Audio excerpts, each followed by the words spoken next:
comenzó a codiciarla. Comenzó a pecar con ella en su mente. Comenzó a pecar con ella en su corazón. Y no solamente eso, no solamente él pecó con ella en su mente y en su corazón, sino que él ejecutó el pecado porque él no se contuvo. Él preguntó quién era aquella mujer. Y cuando le dijeron, es la mujer de Urías, tu siervo, no se contuvo, aún así la mandó a buscar.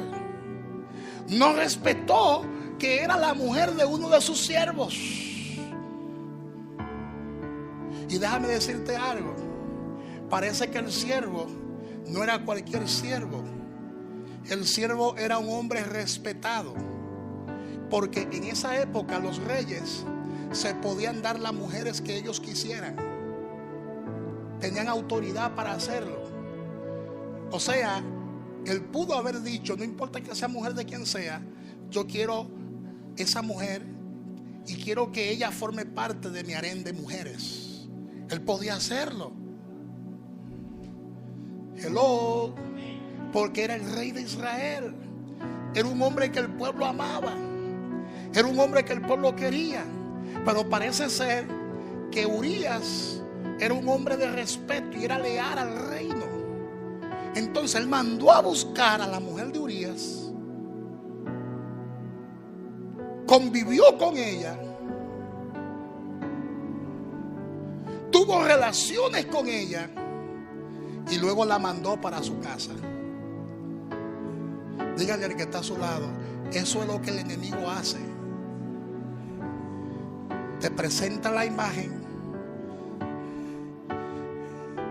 Y si tú no eres sabio y comienzas a luchar con esos pensamientos, entonces va a cometer el pecado.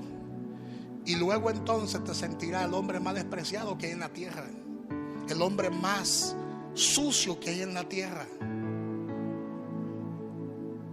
La despachó. La mandó para su casa. Como diciendo, esto no lo sabrá nadie. Y díganle al que está a su lado, todo lo que está oculto en cualquier momento sale a la luz. Díselo. No hay nada oculto que no sea revelado. No hay nada oculto que no sea manifestado. Salió preñada, quedó preñada, quedó embarazada.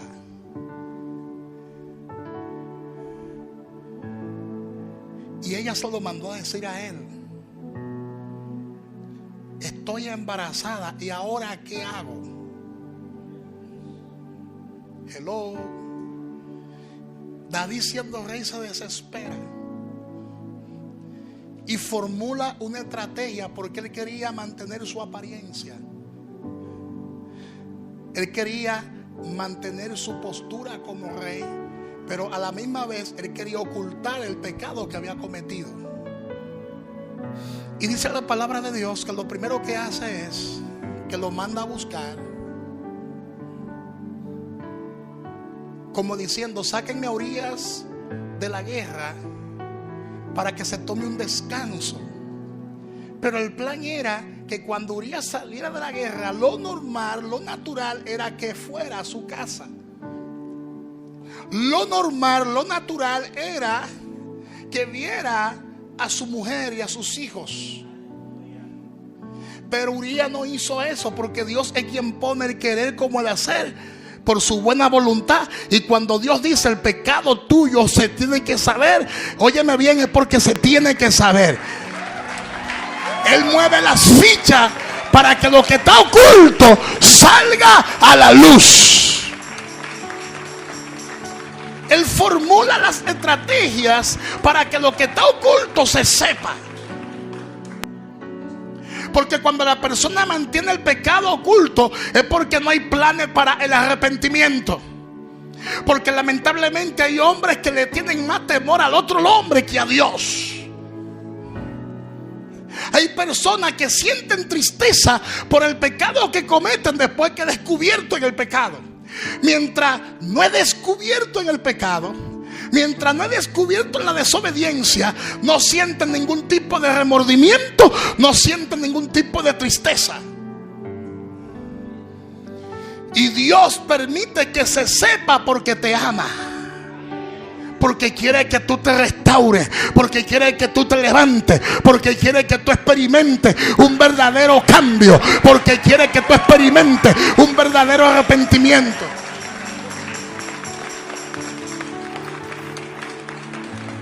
Amén. Hay muchos que tienen pecados ocultos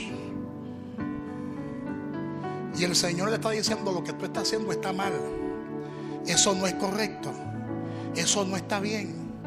Pero como nadie lo sabe, ellos están tranquilos. Pero el día que lo saben, entonces vienen llorando arrepentidos, vienen conmovidos. David mandó a buscar a Urías: sáquenlo de la batalla, sáquenlo de allí, hay que darle varios días de descanso. Y la palabra dice que Urías no durmió en su casa, no amaneció en su casa. Al otro día le informan a David lo que pasó. ¿Cómo? Pues ese hombre es loco que está. Y era un mujerón, no era cualquier mujer, no era una escoba con falda, era una mujer elegante. Y tenía ya un tiempo en batalla, tenía necesidades fisiológicas. Sin embargo, su compromiso con el reino de Dios era mucho más fuerte que sus deseos. Díganle al que está a su lado: tu compromiso con Dios y su palabra debe ser siempre más fuerte que tus propios deseos.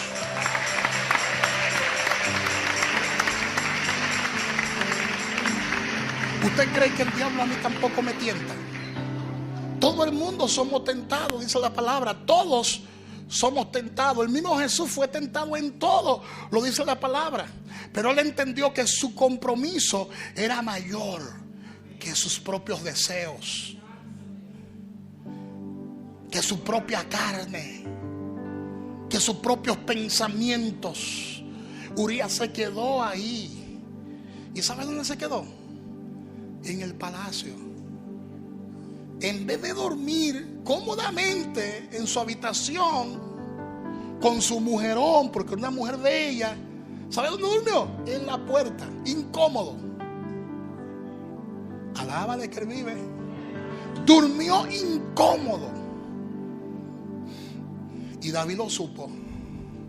David estaba temblando, estaba desesperado, porque la autoridad que ese hombre tenía, aparte de la autoridad militar, tenía una autoridad moral. Díganle al que está a su lado: nunca pierda tu autoridad moral.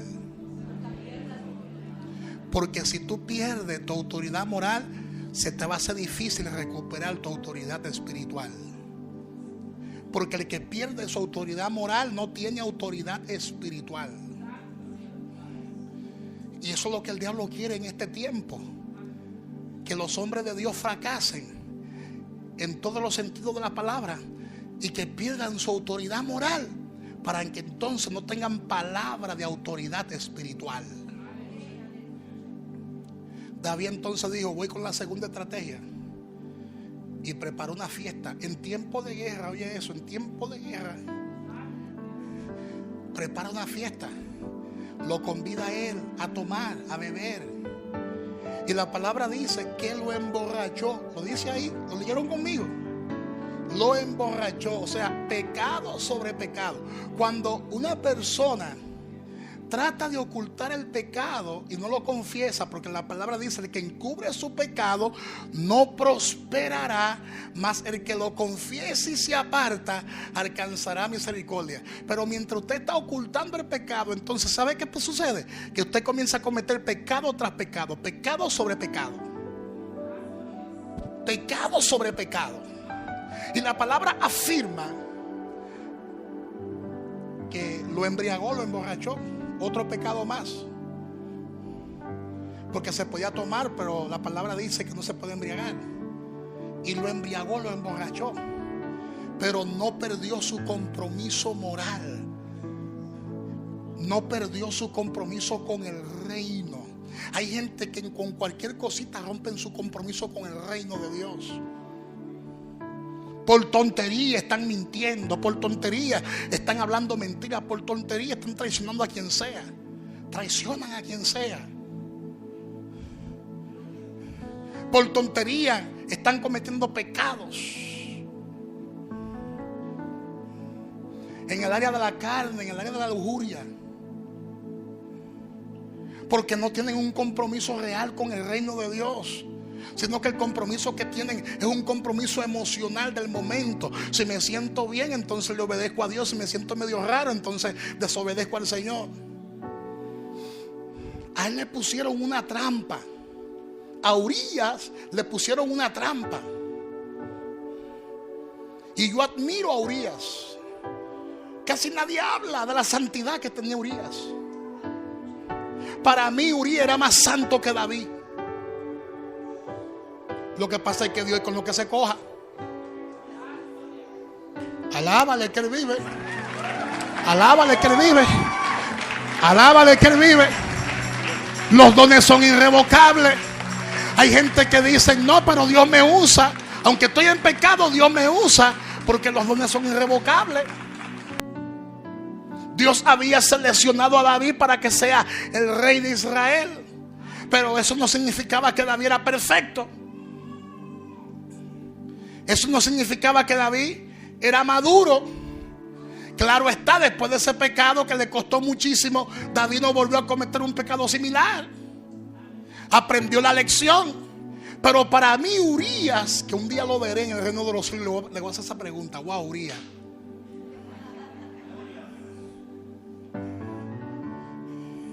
casi nadie habla de Urías, pero Urías era un hombre de templo, era un hombre de palabra. Era un hombre que le pesaban los ruedos de los pantalones. Lo emborracharon y aún así la palabra dice que se fue a dormir con los siervos de David. Con los otros siervos de David, borracho. Se fue a dormir aún así con los otros siervos de David y no durmió en su casa. Wow, eso me llega al corazón. Y se lo informaron a David. Y David dijo: ¿y ahora qué voy a hacer? Ya le he puesto 2 ganzúas, le he puesto 2 trampas, y en ninguna de las 2 ha caído. ¿Y ahora qué yo voy a hacer si su mujer está preñada por mí? Y yo no tengo cara para decirle a él ni al pueblo que su mujer está embarazada y que la embaracé yo. ¿Qué va a decir el pueblo? ¿Qué va a pensar el pueblo de mí? ¿Y sabe qué hizo? Escribió con su propio puño y letra una carta y la envió con él mismo. Y ese hombre era tan leal que no abrió la carta. ¿Usted está entendiendo lo que le estoy explicando hoy? Tomó la carta y se la llevó al general Joab. Hombre de guerra era Joab, un hombre fiel a David. Joab arrancaba cabeza por David. Se la llevó. Y Joab leyó la carta. Y la carta decía: ponme a Urías en la trinchera, pónmelo adelante, para cuando la batalla se ponga recia, él caiga abatido. En otras palabras, de forma indirecta lo mandó a matar. Lo mandó a eliminar. Lo mandó a eliminar. Porque la gente que está en pecado y que no piensa arrepentirse, porque hay gente que está en pecado pero no piensa en arrepentirse por estos años, formulan un sinnúmero de estrategias para ocultar la verdad. Formulan un sinnúmero de ideas para ocultar la verdad. Pero ¿sabe qué dice la palabra? Hablando del mismo David: mientras yo callaba ese pecado, mis huesos se envejecían. En otras palabras, ese pecado le costó a David tanto que se enfermó de los huesos. El texto hebreo original dice que David comenzó a enfermarse de los huesos. David era un hombre de guerra, un hombre fuerte, un hombre que peleó con Goliat y perdió con otros gigantes y lo vencía cuerpo a cuerpo. Porque hay gente que solamente piensa en que David venció nada más a Goliat. No, David venció a otros gigantes aparte de Goliat. Tenía fuerza. Y después de ese pecado comenzó a tener dolores en las coyunturas, comenzó a tener dolores en los huesos. Y él dice en uno de los salmos: mientras yo callé ese pecado, mis huesos se envejecían. La palabra dice que la batalla comenzó a aumentar, la guerra comenzó a arreciarse, y Urías, un hombre de valor, cayó abatido en el campo de batalla.